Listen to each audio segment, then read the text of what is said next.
Suite à ce que nous avons vu la dernière fois concernant l'apprentissage d'une manière globale et générale, puisque le thème aujourd'hui est ce qu'on appelle l'organisation, je voudrais un petit peu m'approfondir avec votre permission sur cette notion de l'organisation.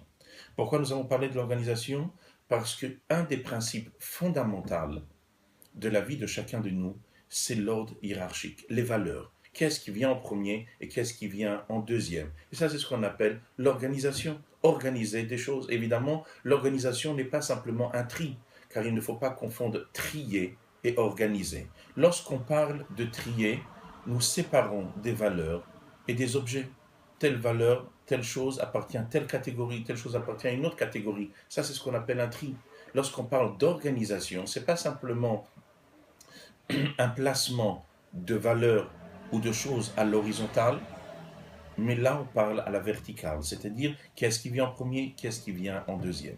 Donc aujourd'hui, lorsque nous parlons d'organisation, on parle d'ordre de valeur, à tel point qu'on trouve dans la Lara un chapitre particulier, le chapitre 212, que tout ce chapitre va traiter de l'ordre chronologique des choses et la valeur des choses. Un exemple simple, comme dit le Shouchan, lorsque nous avons deux ingrédients, deux aliments, nous devons manger quelque chose. Sur quoi devons-nous faire la beracha et qui est-ce qui acquittera l'autre chose? Un exemple simple d'une chose qu'on pourrait ne pas savoir. Aujourd'hui, tout le monde le sait parce que c'est une chose habituelle, mais on pourrait tous se poser la question. Si quelqu'un va prendre un bout de pain sur lequel il va mettre un bout de viande qui coûte très cher, et il va manger les deux en même temps, comme un petit toast.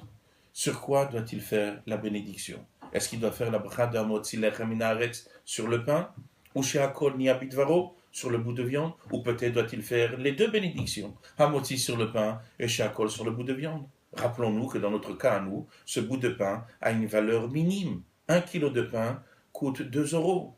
Ce petit toast coûte 10 centimes d'euros. Par contre, ce bout de viande coûte 25 euros le kilo. Ce bout de viande, ce petit bout-là, va coûter 3 euros, sur lequel on devra faire la bracha. Nous dit la halakha, le pain est primordial, le pain est vital, et là pour nous nourrir. Donc lorsque nous devons faire la bénédiction, nous ferons la bénédiction sur le pain et non pas sur le bout de viande. Donc en d'autres mots, qu'est-ce que nous dit la halakha? Nous avons deux choses en face de nous. Si la Torah ne nous l'avait pas dit, on aurait pu penser que ce bout de viande prime, mais nous dit la Torah non. La valeur, la chose la plus importante, c'est ce bout de pain. Par contre, on peut se retrouver dans un cas opposé lorsqu'on arrive au dessert.